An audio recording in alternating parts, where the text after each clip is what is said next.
Muito bem, estamos aqui de volta para dar continuidade ao curso da ETAD, Escola de Educação Teológica das Assembleias de Deus, e nós estamos estudando as epístolas gerais. As epístolas gerais são parte do Novo Testamento, são aquelas epístolas que vai de Hebreus até a epístola de Judas, que essas epístolas não foram dirigidas a uma igreja específica ou uma pessoa específica.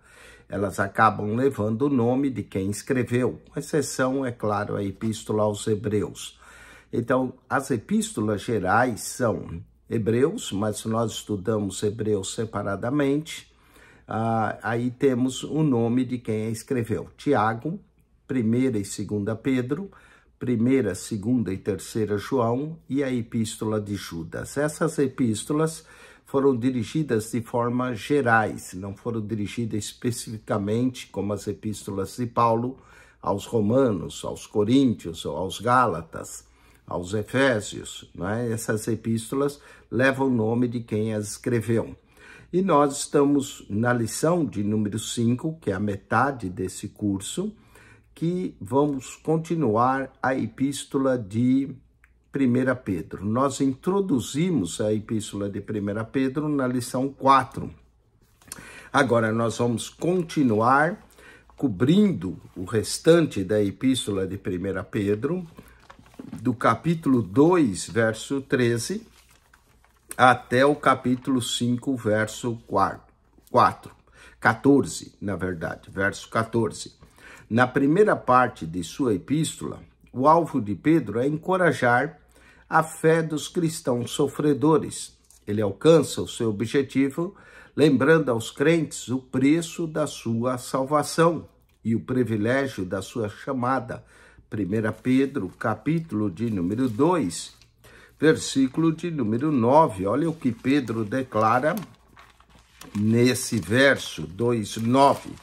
E nós falamos a semana passada, diz aqui, 1 Pedro 2:9, mas vós sois a geração eleita, o sacerdócio real, a nação santa, o povo adquirido, para que anuncieis as virtudes daquele que vos chamou das trevas para a sua maravilhosa luz. E agora, no restante da carta, Pedro vai aplicar duas grandes verdades à vida cotidiana. Primeiro, ele vai trazer à memória aos crentes o fato de ter Cristo conquistado a salvação. E como é que ele conquistou a salvação? Submetendo-se aos seus atormentadores. E não importava o grau de angústia ou aflição, ele não procurou vingar-se. Da mesma maneira, inclui perseguição para todos os tipos que vão haver, como leis injustas, falsos mestres, senhores severos, maridos tiranos, antigos amigos do mundo. A segunda verdade que Pedro aplica à vida do santo é concernente à sua chamada. Como agora membro da raça eleita, o crente foi separado do mundo e se tornou um forasteiro aqui na terra. Por isso, não deve ficar surpreso quando for ultrajado, escarnecido, injustiçado. De fato, o sofrimento faz parte da nossa chamada divina. O próprio diabo reconhece que os filhos de Deus têm uma vocação especial, razão pela qual devem então permanecer sóbrios e preparados para os ataques do inimigo. Igualmente, não deve temer as ofensivas satânicas, pois Cristo pode nos manter firmes e fortes. Quanto ao esboço dessa lição, nós vamos abordar agora em 1 Pedro a submissão. Lembra que o tema é submissão e sofrimento. Então, nós temos salvação, na primeira parte, depois submissão e sofrimento. Então, nós estaremos tratando texto 1, 2 e 3, a submissão, texto 4 e 5, o sofrimento, e vamos terminar a carta com as exortações gerais. Falemos da submissão. 1 Pedro, capítulo 2, versículo de número 13 em diante, diz: Sujeitai-vos, pois, a toda ordenança humana por amor do Senhor, quer ao rei como superior. E vai até o capítulo 3, verso 12. Pedro vai falar de nós devemos submeter, vai falar também da submissão da esposa, da submissão aos senhores e assim por diante. Então, reiterando as instruções bíblicas para a batalha espiritual do crente, vemos nessa epístola o seguinte: primeiro, começando em 1 Pedro 1,13, ocupar a mente com a alegria da nossa salvação. Segundo, não voltar à velha vida pecaminosa, 1 Pedro 1,14. Depois, em 1 Pedro 1,15, ser santo em todo modo de viver. 1 Pedro 1,22, amar as pessoas de coração. Depois, abandonar as más atitudes para com os irmãos na fé, 1 Pedro 2,1.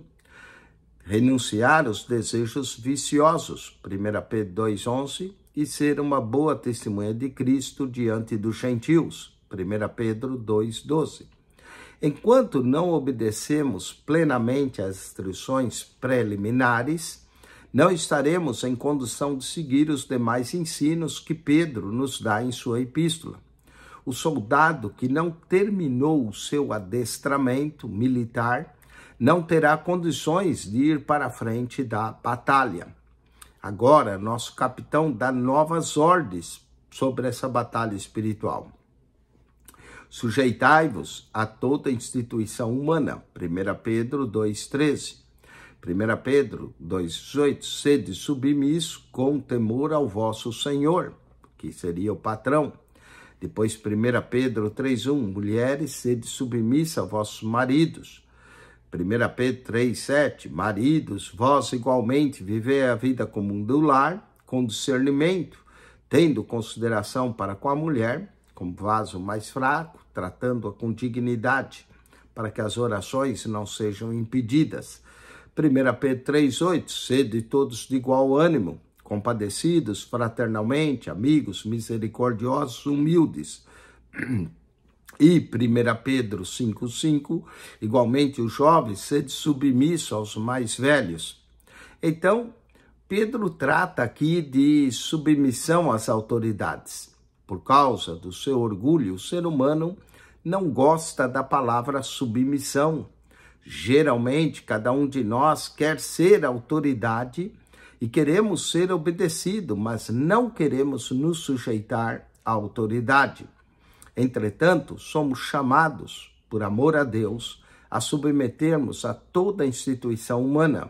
Nessa categoria estão as autoridades seculares, como o presidente da República, os governadores, os prefeitos, os policiais rodoviários, policiais da cidade, as instituições legais, governamentais.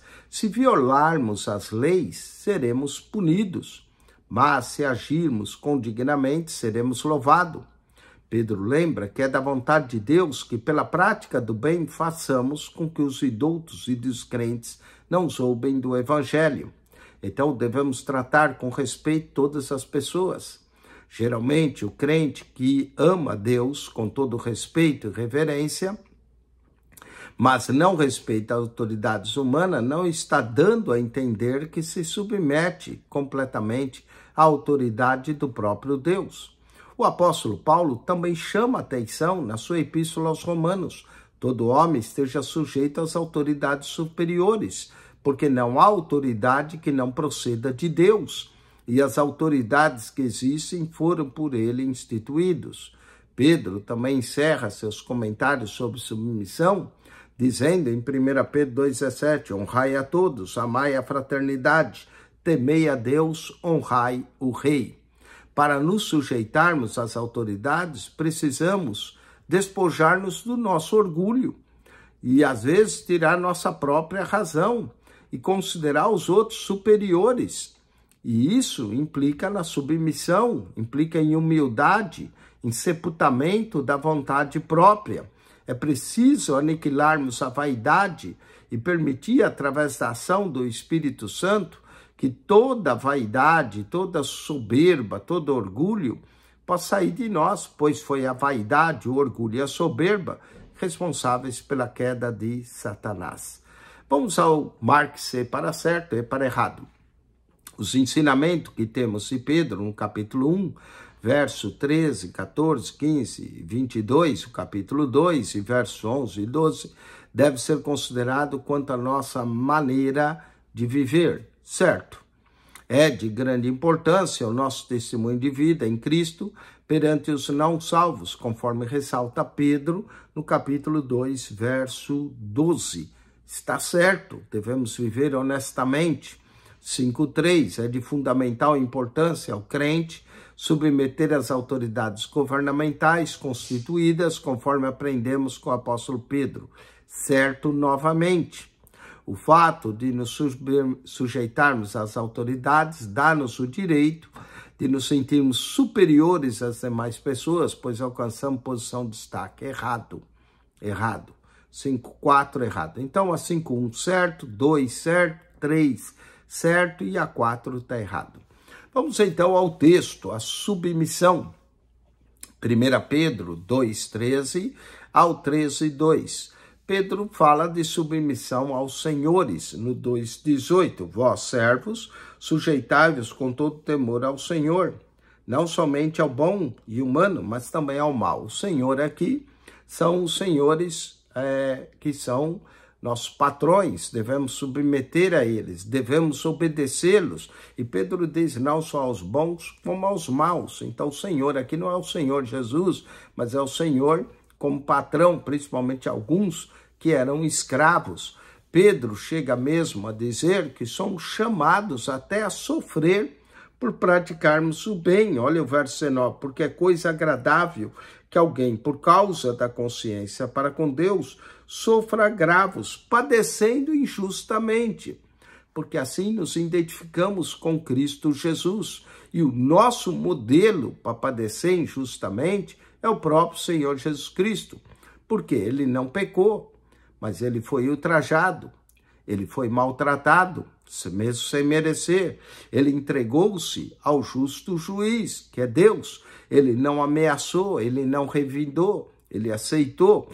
Então devemos ter a certeza que estamos nos identificando com Jesus. Jesus não cometeu pecado e, portanto, não houve um motivo para castigo de vingança contra ele. Mesmo assim, foi alvitado e até crucificado. Então, se somos insultados, não devemos reagir. Se nos causarem sofrimentos, não respondamos com ameaça. Devemos sim entregar a nossa causa sempre nas mãos de Deus, que julga com justiça. Às vezes, só Deus conhece de fato a nossa posição. Vamos à submissão ao marido. 1 Pedro 3,1 diz, semelhante vós, mulheres, sede sujeitas a vosso próprio marido. Pedro aqui dirige uma sessão de estudo tanto às mulheres crentes, falando do dever de obediência ao marido, mas também até ao marido incrédulo, para que se alguém não obedece à palavra, seja ganho sem palavra.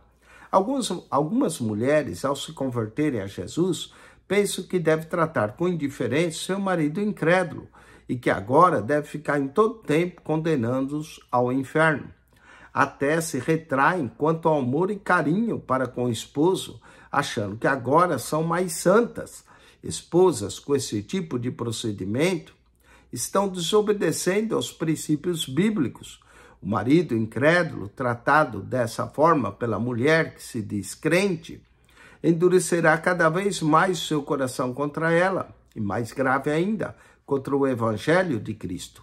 Para ele, o evangelho não passa de uma religião que tornou a sua esposa agora insensível e sem afeto. O método bíblico de se ganhar o marido para Cristo é mostrar-se uma fiel esposa, discípula do mestre, cheia de amor para com o próximo, especialmente com o marido. O ser humano mais próximo da esposa é o marido. Salomão diz que o amor é forte como a morte, Cantares 8:6. Ora, a morte vence todo ser que nasce nesse mundo. Podemos assim concluir que o amor é inigualável, forte e capaz de desarmar e vencer o indivíduo inflexível. A mulher formosa, segundo a Bíblia, aqui o autor trata que a real beleza feminina não é a do exterior, mas sim a do interior de uma mulher. Aqui, olha, verso 3, o enfeite delas não seja no interior, mas no frisado dos cabelos, no uso de joias, na compostura de vestes, mas o homem coberto no coração, no incorruptível trajo de um espírito manso e quieto, que é precioso diante de Deus. Na época em que Pedro escreveu essa carta, era comum as mulheres passarem muitas horas diante do espelho, cuidando da beleza, pois quase não tinha outra coisa a fazer. Ainda hoje, muitas mulheres preocupam excessivamente com o aspecto exterior de vida, beleza, mas o que na verdade resplandece é de dentro para fora. A beleza externa muda e passa com a idade. A beleza interior, porém, nunca desaparece. É essa beleza que exige mais cuidado e esmero. A mulher santa, crente em Jesus Cristo, deve estudar a palavra de Deus e não só estudar, mas praticar os seus ensinos. Dessa forma, ela se tornará cada vez mais formosa no decorrer do tempo. Porém, não pensemos que mulher desleixada seja santa, só porque não se preocupa com o aspecto exterior. A mulher crente deve sim cuidar de si, evitando sim excessos, né? Mas a mulher crente deve tomar cuidado também com o seu exterior. Não deve ser desleixada no adorno, não deve ser extravagante. Pedro aqui toma Sara como exemplo para as esposas crentes, por causa da sua submissão voluntária a Abraão. Leiamos também Provérbios 31, 10 a 31, a mulher formosa, não é? Diz Provérbios 31, 30, enganosa é a graça e vã é a formosura, mas a mulher que teme ao Senhor, essa será louvada. Vamos para os exercícios. No capítulo 2, versos 18 a 25, de sua primeira epístola, Pedro chama a atenção dos crentes quanto à necessidade de nossa submissão. Aqui é a letra A, aos patrões. Um exemplo que, sem dúvida, encoraja ante a injustiça sofrida é Jesus, pois ele, está aqui, todas estão corretas. Não pecou e foi ultrajado, foi maltratado, entregou-se ao justo juiz, jamais revidou. Todas estão corretas. 5:7, no capítulo 3 de 1 Pedro, encontramos o conselho às mulheres para que sejam aqui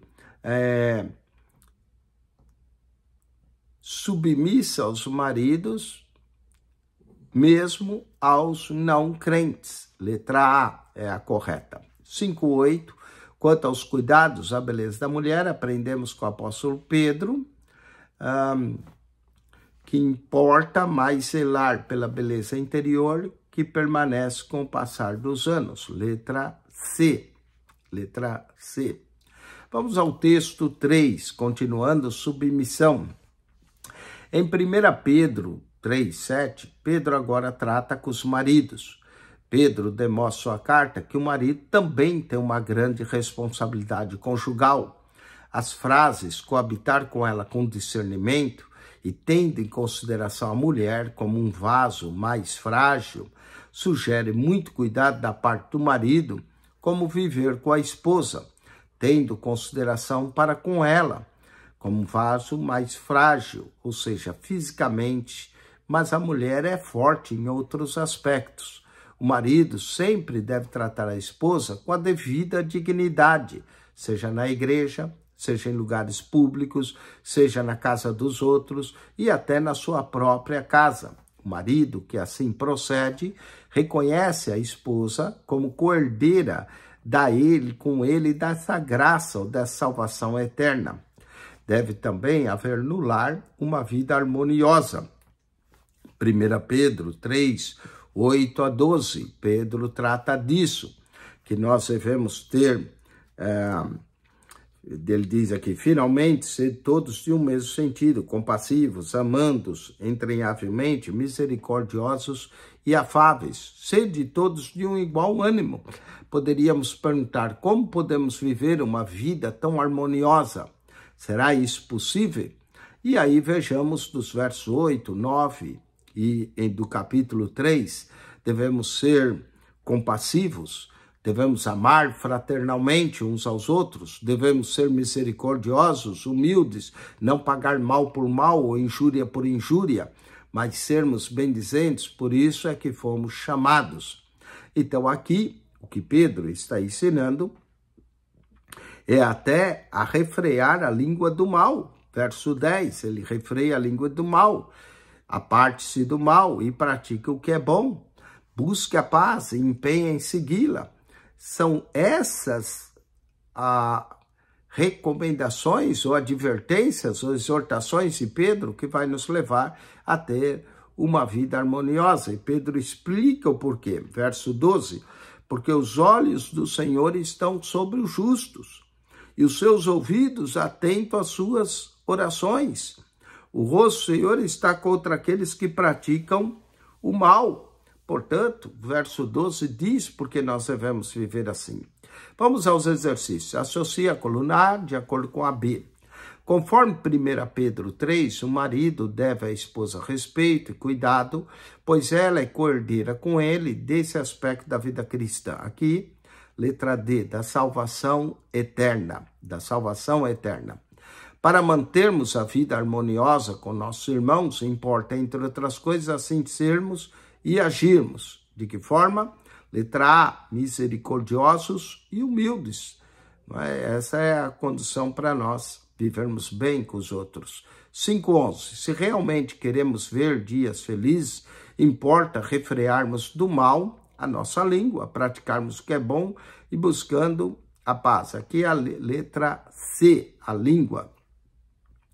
E o crente atento às exortações de Pedro verá que os olhos do Senhor estão sobre os justos e os seus ouvidos atentos às suas súplicas. E quanto aos que praticam males, tem-nos contra eles o rosto do Senhor. Letra B.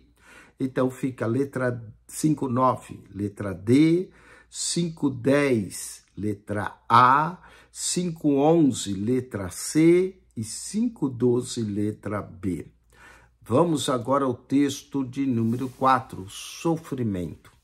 1 Pedro 3, 13 a 4, 19. Pedro vai tratar do sofrimento. A batalha não foi fácil até aqui, mas com a ajuda do Espírito Santo, conseguimos vencer. Amarmos uns aos outros de coração é um desafio ainda maior.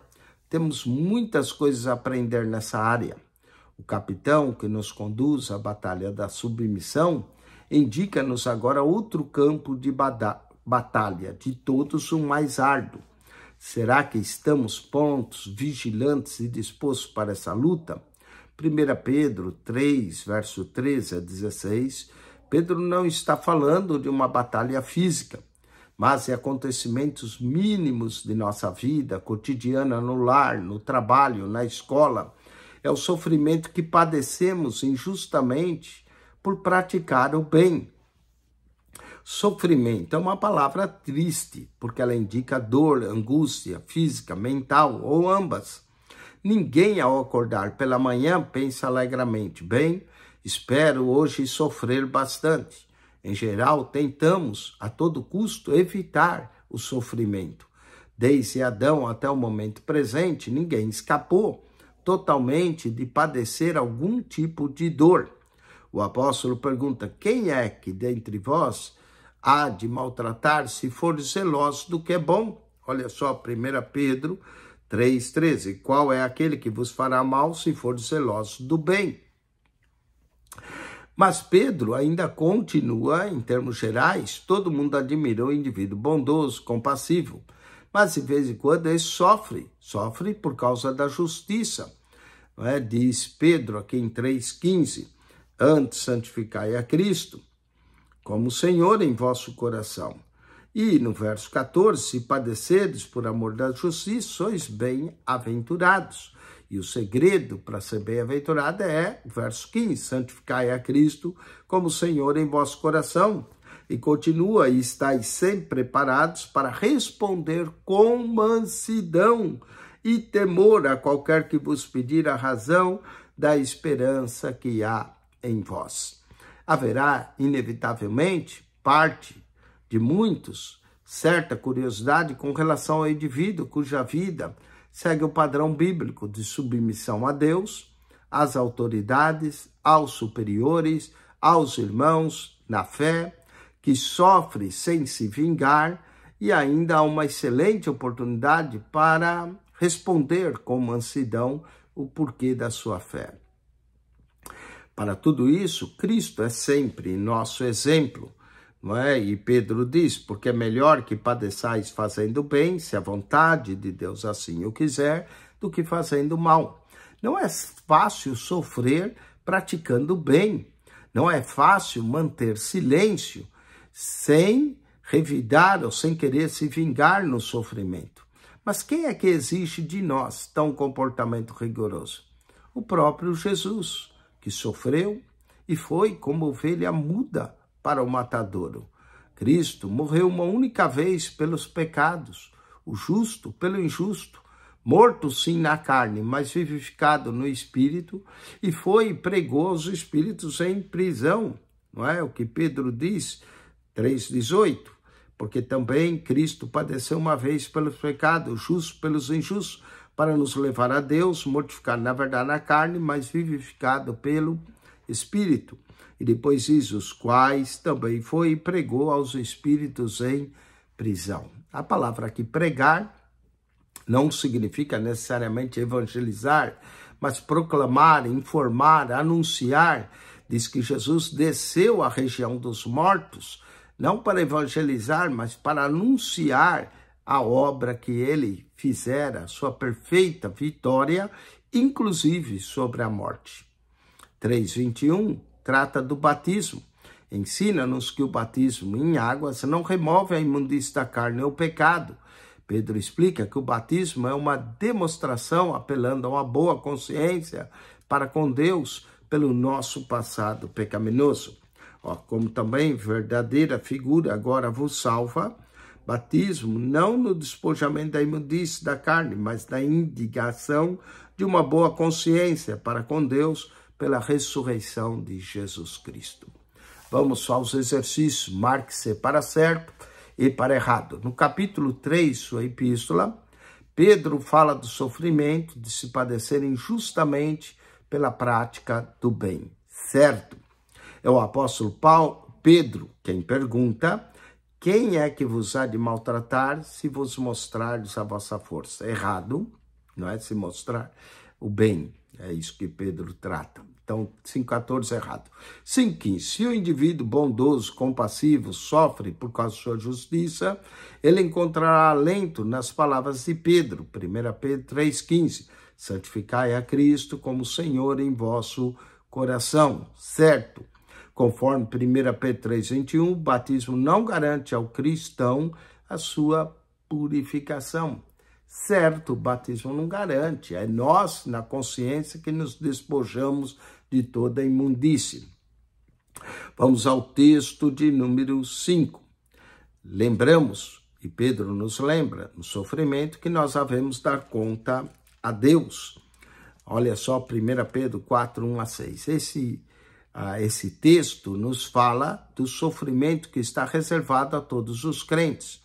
Devemos estar preparados mentalmente para sofrer escárnio, ultrajes de ordem física proveniente de nossos antigos companheiros de pecado. Verso 3, Pedro fala, porque é bastante que no tempo passado da vida fizéssemos a vontade dos gentios. Assim como Cristo sofreu em seu corpo, nós também devemos estar prontos a sofrer perseguições, sem perder a nossa fé. Devemos lembrar que todos os perseguidores terão de prestar contas a Deus. O último versículo desse texto nos ensina que não se prega o evangelho aos mortos. Não é? Pedro diz aqui, porque para isso foi pregado o evangelho. Também aos mortos, para que, na verdade, fôssemos julgados segundo os homens na carne, mas vivêssemos segundo Deus no Espírito. Não quer isso dizer que refere-se a um trabalho missionário no inferno aos mortos, mas é que depois da morte virá o julgamento, e não haverá outra oportunidade para a salvação, conforme o texto também de Hebreus 9, 27. Podemos observar que essa pregação foi feita no passado. Foi o evangelho pregado, está no passado. Ele não está sendo pregado, nem tampouco será pregado. As pessoas que agora estão mortas ouvirem o evangelho antes de sua morte. Podemos entender que elas receberam as boas novas e creram, para que vivam no Espírito segundo Deus. Verificando, então, cuidadosamente o contexto, vemos que esse verso serve de conclusão dos versos 1 a 5. Pedro afirma que seriam perseguidos, acrescenta que não importa o que os homens façam ao crer na carne, pois o evangelho possibilita que ele viva no Espírito. 1 Pedro, agora 4, 7 a 11. Pedro diz que o fim já está próximo. Ele diz, e já está próximo o fim de todas as coisas. Portanto, sede sóbrios e vigiai em oração. Devemos saber que por causa desse fim que se aproxima, principalmente a segunda vinda de Cristo, a vinda de Jesus deve ter sido pregada desde então. E, portanto, devemos estar vigilantes, sóbrios e vigiai em oração. De acordo com os ensinamentos e parábolas de Jesus acerca da sua segunda vinda, é evidente que os crentes devem estar sempre vigilantes na expectativa do aparecimento do Filho de Deus. Jesus ensina isso, portanto, vigiai, porque não sabeis em que dia vem o vosso Senhor. Mas considerai isso. Se o pai de família soubesse a que hora viria o ladrão, vigiaria e não deixaria que fosse arrombada a sua casa. Por isso também estáis vós apercebidos, porque a hora em que não cuideis, o Filho do Homem virá. Alegria em meio ao sofrimento. Como é que nós podemos nos alegrar no sofrimento? Pedro ensina que não devemos nos surpreender com as terríveis provações que nos sobrevêm, como se fosse algo estranho. Elas fazem parte da vida cristã e havemos de nos alegrar, pois somos coparticipantes do sofrimento de Cristo. Por essa razão também seremos da sua glória. É o que Pedro diz aqui, olha, 1:4, amados, não estranhei a ardente prova que vem sobre vós, para tentar como se coisa estranha vos acontecesse. E ele diz, portanto, os que nós padecemos, né? Mas se padece como cristão, verso 16, não se envergonhe, antes glorifique a Deus. E diz que se nós participamos, também iremos participar da sua glória. E repousa também o Espírito da glória. No verso 17, 18, ele diz que já é tempo que comece o julgamento pela casa de Deus. E esse julgamento pode ser rigoroso, principalmente para aqueles que são desobedientes ao Evangelho. O crente passa, sim, por períodos de sofrimentos e provações, e que, em decorrência disso, vai contribuir para a sua purificação. Ele desfruta de algo que o incrédulo não consegue entregar, os cuidados da vida a Deus em confiança plena. Por sua vez, Pedro lembra que o sofrimento e a perseguição que estão reservadas ao incrédulo. A severidade do juízo divino para com os incrédulos é indescritível. O apóstolo pronuncia, se é com dificuldade que o justo é salvo, onde vai comparecer o ímpio? 1 Pedro 4:18. Se o justo apenas salvo, onde aparecerá o ímpio e o pecador? Então, observando esse texto, nós notamos o seguinte, 1 Pedro 4:12, não estranhe as provas que vêm. 1 Pedro 4:13, alegre por seres participantes dos sofrimentos de Cristo. 1 Pedro 4:15, não sofra como criminoso, mas como alguém que faz o bem. 1 Pedro 4:16, não se envergonhe pelo sofrimento do nome de Cristo. 1 Pedro 4:17, 18, no sofrimento entrega-se aos cuidados ao seu fiel Criador. E 1 Pedro 4:19, faça o bem, termina fazendo o bem. Marque-se para certo e para errado. Em 1 Pedro 4:1-6, lemos sobre o sofrimento reservado aos crentes em Cristo, razão porque esses deverão estar preparados para o traje e escárnio de toda sorte. Certo. Logo após a ascensão de Jesus aos céus, os apóstolos passaram a pregar a sua segunda vinda. E assim ainda se sucede, pois ninguém sabe quando esse fato ocorrerá. Certo. 5:19, as provações pelas quais nós crentes passamos não devem nos desanimar, pois fazem parte da vida cristã. Havemos de nos alegrar, porquanto somos coparticipantes do sofrimento de Cristo e participantes também de sua glória. Certo?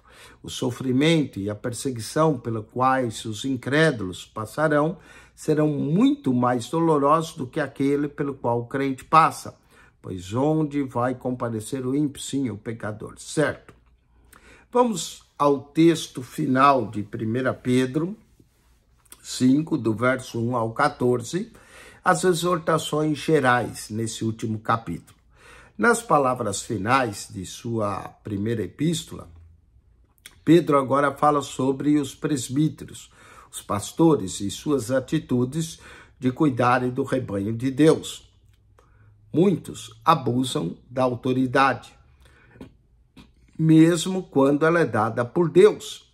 Existem aqueles que chegam até a pensar em ser alguém muito especial e mais importante do que o rebanho a qual está servindo. Pedro aqui nos exorta a essas atitudes erradas que alguns pastores mostram e mostra tudo correta. Diz, não por necessidade, mas espontaneamente. Não por ganância, mas de boa vontade. Não como um ditador, mas servindo de modelo ao rebanho. Aqueles que são líderes precisam tomar cuidado com essas três atitudes destrutivas e erradas ao servir o rebanho. Vejamos elas. Ora, o Supremo Pastor, quando se manifestar, vai receber a imarcessível coroa da glória.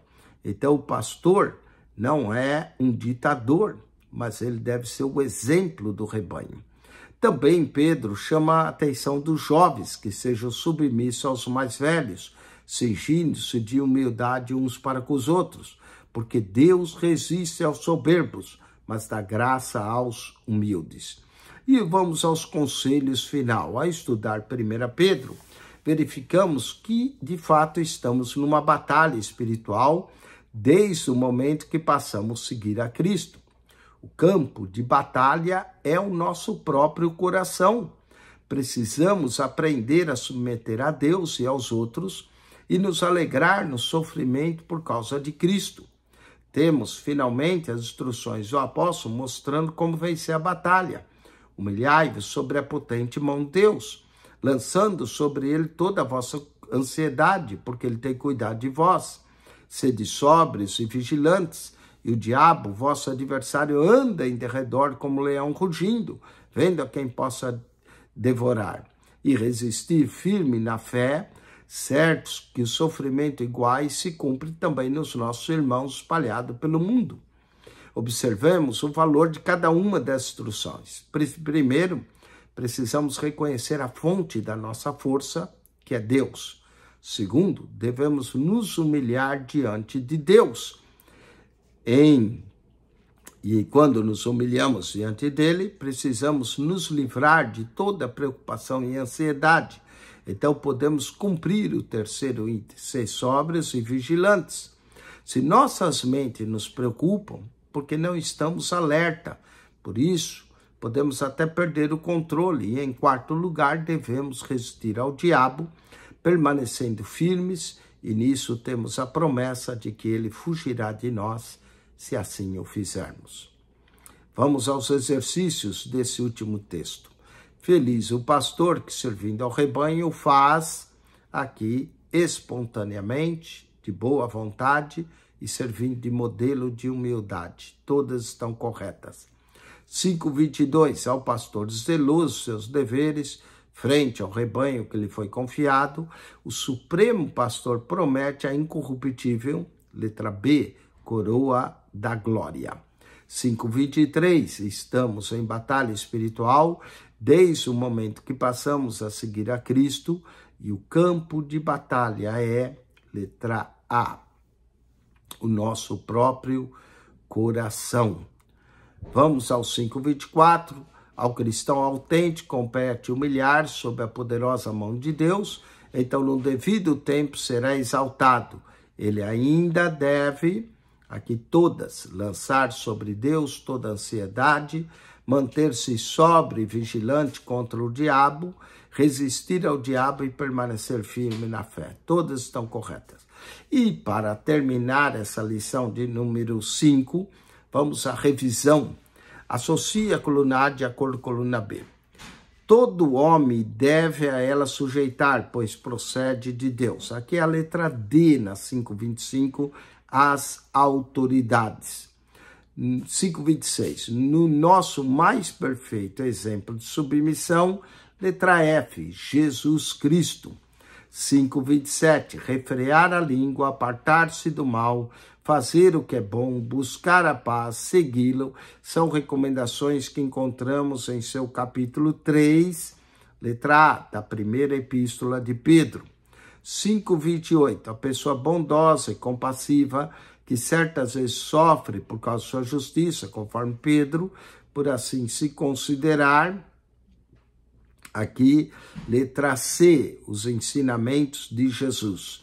5:29, Jesus virá à terra outra vez e devemos estar vigilantes, pois ninguém sabe quando ocorrerá a vinda do Filho do Homem. Aqui é letra E, bem-aventurado, né? Quem acha assim. E 5:30, a maravilhosa promessa aos pastores zelosos pelo rebanho que lhes foi confiado é que quando o Senhor se manifestar, receberão, letra B, coroa da glória. Com isso, nós terminamos essa lição de número 5. O aluno agora deve tirar 5, 10 minutos para você tomar uma água, se precisar ir ao banheiro, descansar um pouco, e daqui 10, 15 minutos nós voltamos para a lição de número 6, Epístolas Gerais, e nós vamos estudar na lição 6 a segunda Epístola de Pedro. Se você ainda não acionou o nosso canal no YouTube, subscreva PR Eugênio Piacentini, o canal da Bíblia. PR Eugênio Piacentini, o canal da Bíblia. Se você é aluno, tire 10, 15 minutos. Se você não é aluno, só assistiu essa aula para ganhar conhecimento, parabéns, pode continuar assistindo todas as aulas, vai aprender. Mas se você gostaria de ter um certificado do curso de Teologia, entre em contato conosco, faremos a sua matrícula, você vai ter acesso ao livro, a esse livro que nós estamos compartilhando, você vai ter acesso também ao WhatsApp do aluno para fazer as suas provas. Você precisa fazer as provas para adquirir a sua avaliação, e aí, sendo avaliado, você pode receber o seu certificado do curso de Teologia da Idade. Entre em contato conosco se deseja se matricular, estudar, adquirir o seu curso de Teologia Básico. Deus te abençoe, Cristo Jesus. Entre no nosso canal PR Eugênio Piacentini, o canal da Bíblia. Ao entrar, clique no playlist e você vai encontrar 225 pastas, com um total de mais 6.250 vídeos para você. Muito vídeo para você aprender a santa e gloriosa palavra de Deus. Deus abençoe. Amém.